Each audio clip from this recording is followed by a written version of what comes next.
crossing the thing, he's like, hey, you remember these guys? No, I don't remember. But I remember every pitch that I ever did. Every pitcher, every pitch, everything. I think that's selective here.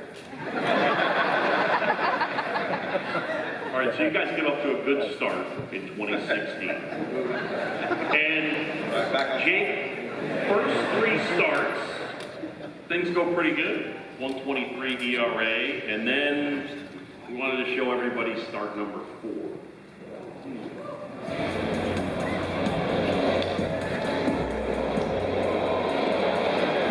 Bounces the throw, but it's there in time. And Jake Arrieta will bring the rest through 3. Diving stop, Rizzo, and they get Bauer. The 0-1. Fowler coming on. 2 down. Here comes the 2-2. In the air, this should do it. Jason Harris.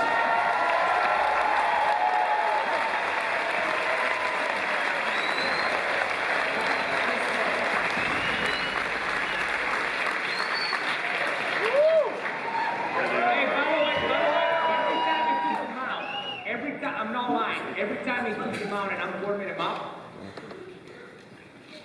MLB put an alert. It was a no-no alert. I really believe he can throw a no-no every given day. It was like, it was a scout report. No, they put me a scout report. Guess what? I don't need a scout report. This guy's that nasty.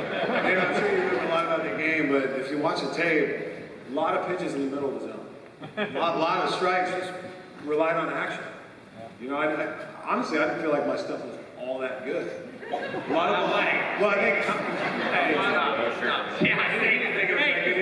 don't be that humble. Hey, I thought a lot of action, but a lot of balls in play. You saved it. Rizzo, you saved it on that. But I didn't play first base. That was it. Well, and then they go here so much. Hey, well, sure. But that was not about me.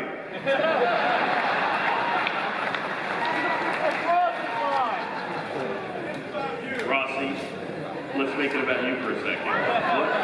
What do you remember about participating in the no-hitter and catching him? Well, I was so. I was. Why did they pick on me, John? John, stop, please. Well, I remember my daughter Harper was born when Miggy called the no-hitter, Jake did the no-hitter in LA, and I was in a hospital in Tallahassee, my hometown, and just thinking, man, I'm missing, you know, like just such a cool moment with the boys, and then to be able to catch it, a no-hitter, and that going on, it's 16-0 in like the 6th. I was so nervous I was going to screw it up, and I always thought in my mind, like, I would love to call a no-hitter, like how cool that is to call every pitch and nail it, and he just kept shaking to that nasty 2-seamer, and everybody was rolling it over and popping it up. I felt like he walked me through it the whole time, so credit to him. I was in his ear, you saw in that highlight, I was just telling him how much I loved him and thanked him, and that's a really cool bucket list for me. Is that what you said? I don't know. I was really thankful. I was probably saying a lot of bad words about how you're a freaking stud. All right, you guys got rolling. You had 50 wins before the end of June. Let's take a little look at the great moments in the first half. Deep left center. Game over. That's win. Get out the tape measure, long gone. It is going to be a home run. This has got a chance, gone. That ball is gone for a home run. It's going to leave the yard, home run. It will go. Oh, baby. Number 3. Full house time, baby. What a show. In the air to center, Hamilton going back, at the wall, gone, a grand slam, Javier Baez.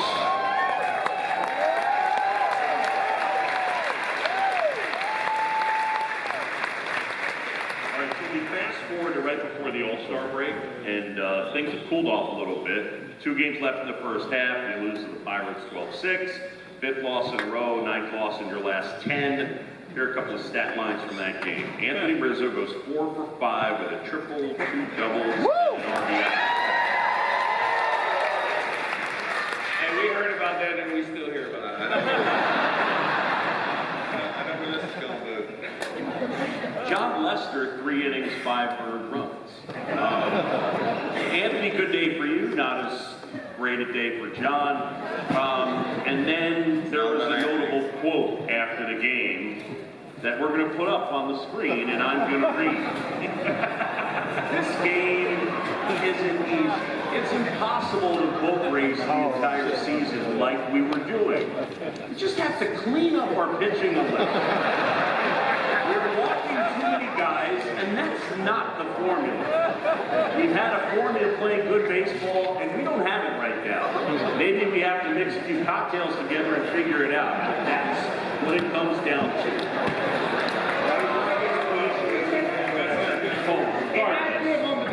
No. He's here over there with his shirt on right now. Stand up.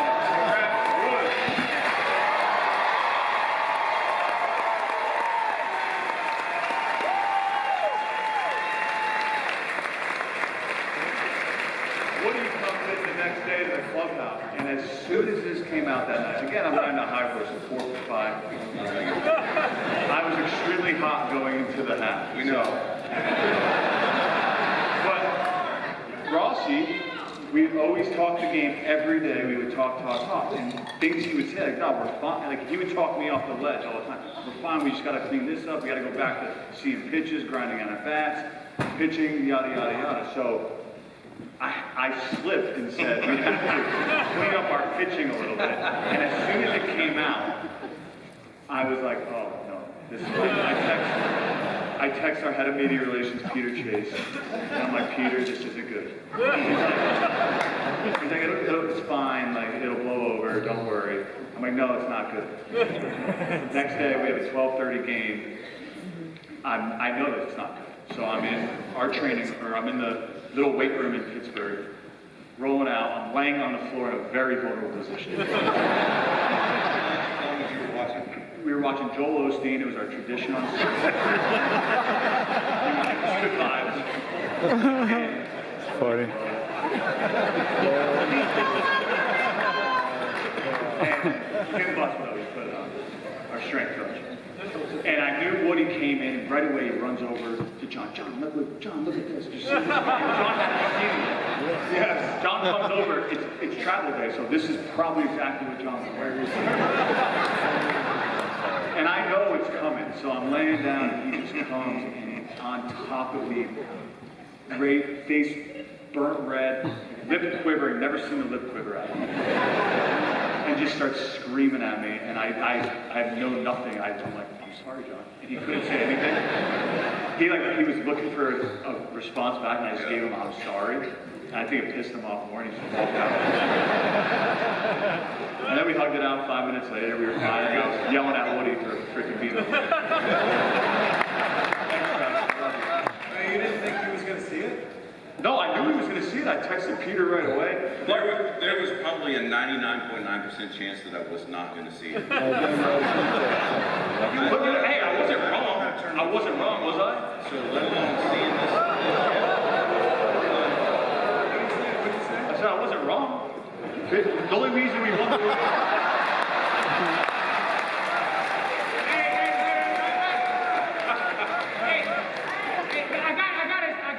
The only reason we won the World Series is You weren't wrong. You were not wrong. You can't backtrack now. I mean, Luke, how bad was it? Do you know how bad it was? The pitcher.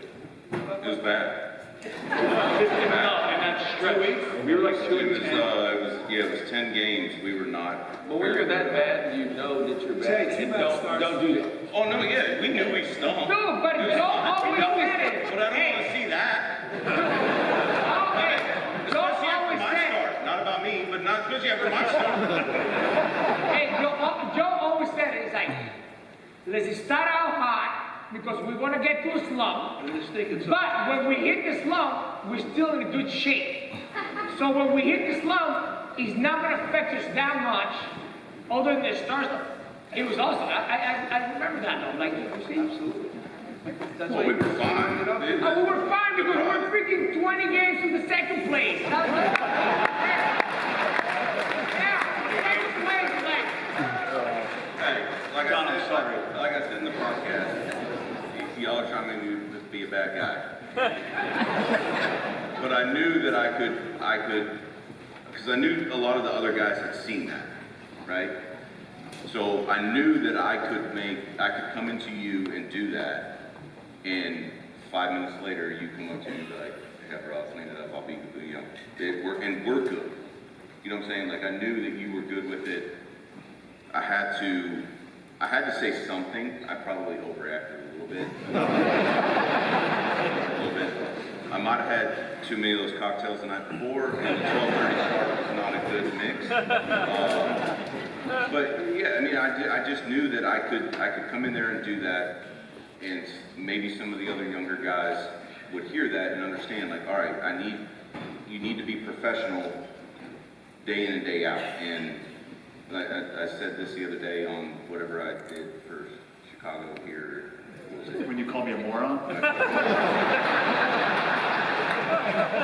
Y'all see him. I mean, let's be I love him. He's like a little brother to me, so I can say that. Like you stood in front of the camera day in and day out, and you answered for the team. Whether we were winning or we were losing, whether you were 0 for 4 or you were 4 for 4, the interviews were definitely better when you were 4 for 4. But you had that responsibility, and that's a hard job to do. And so I respect the hell out of that because I couldn't do it.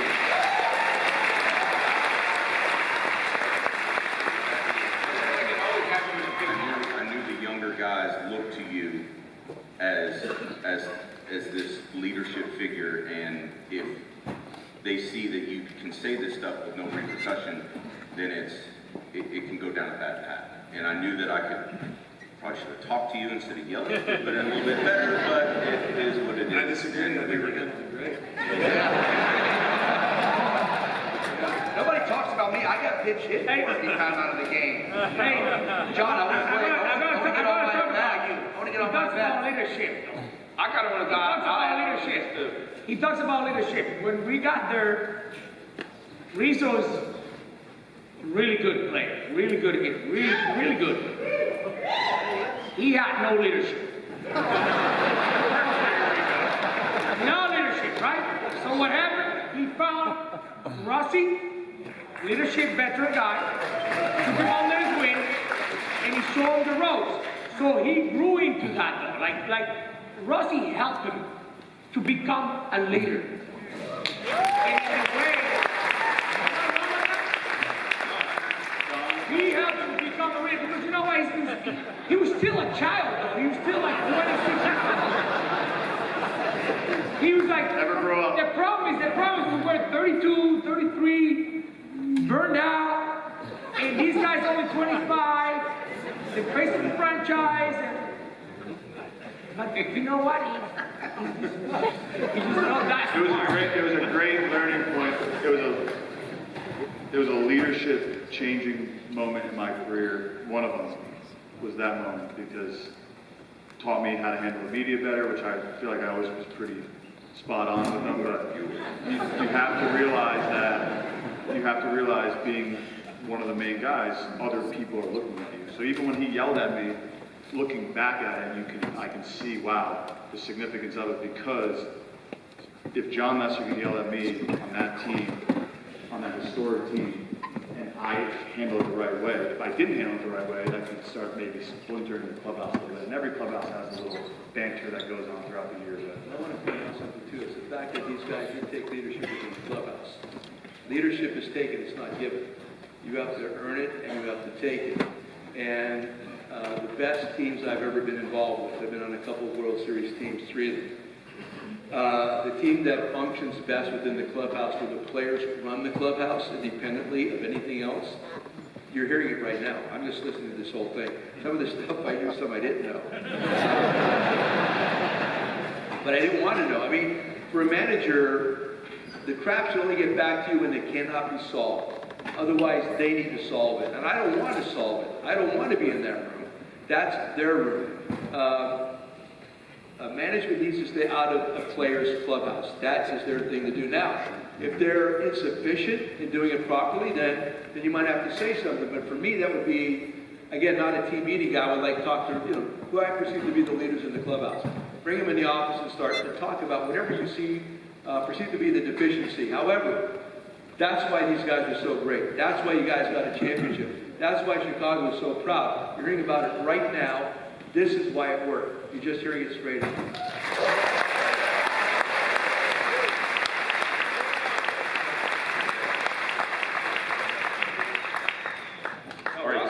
Rocky was the judge, the juror, and everybody. Oh, God. Hey, Going back to Pittsburgh. Rusty was tough too, though. He was. He was really tough with the young guys at times, though. Look, young guys, he was tough with everybody. He was tough with the young guys. Alex stood up on the field and shortstop. Trust me, he was my locker man. I hear y'all bitching. I tell you what, like, I hated when he catch. Me too. Walk in.